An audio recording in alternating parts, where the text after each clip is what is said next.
Been a year of war in Ukraine, and a new op-ed suggests now is the time for Ron DeSantis to take a clear and strong position. This from the Wall Street Journal. Quote, peace through weakness never works. Peace through strength does. And there's a huge political opening for the candidate willing to take it. Criticized Mr. Biden for the foreign policy weakness that emboldened Mr. Putin to invade in the first place, and for his dawdling on getting Ukraine real firepower. Joining us now with reaction is Fox News contributor Charlie Hurt. Charlie, thanks for being here. There's a real pitfall, though. Great to see you.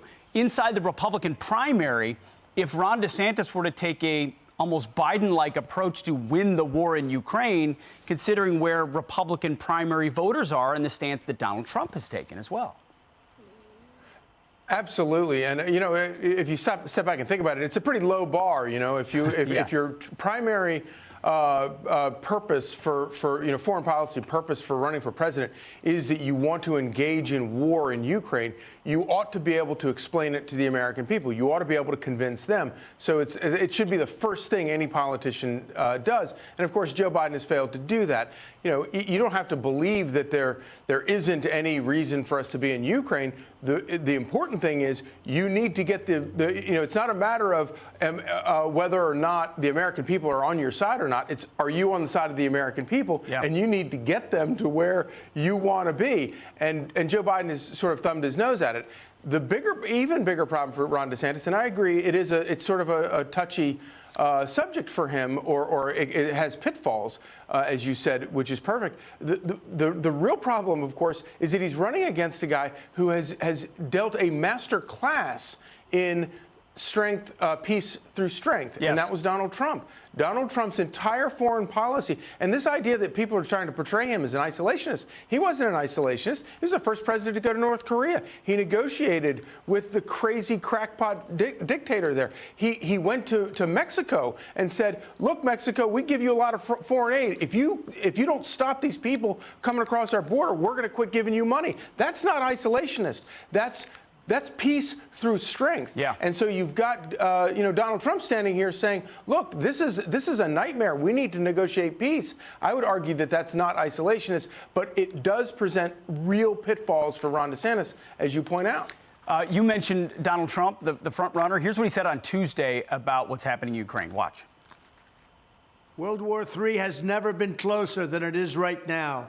We need to clean house of all of the warmongers and America last globalists in the deep state, the Pentagon, the State Department, and the national security industrial complex. Charlie, he knows it because he's seen it. And, he rightly points out we didn't have any new wars under my administration. Vladimir Putin didn't invade Ukraine under my administration. Right. Yeah. Yeah, exactly. And of course, the only times that Vladimir Putin has invaded Ukraine, once was when he stole Crimea, and the other time is this current invasion. And both times it happened under Joe Biden's leadership. And Joe Biden, let's not forget, was head of the Senate Foreign Relations Committee. Yeah. A big reason why Obama picked him in the first place is because he was the reigning expert on foreign policy going back 50 years in Washington. But in reality, everything he touches turns to dirt. It's a disaster. And Trump has that knack for, pointing out the real frightening possibility.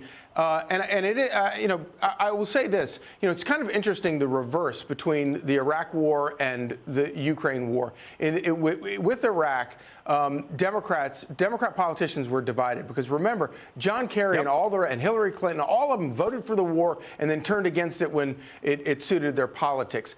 So the Democrat Party was very divided. This time, Republicans are the divided party, and it's going to present real problems for them. There are very few wedge issues on the Republican side because Donald Trump has remade it so directly in his image. This will be one to watch. Exactly. Absolutely. Charlie Hurt, thank you for your analysis. We appreciate it. Great to see you, bud. Good to see you.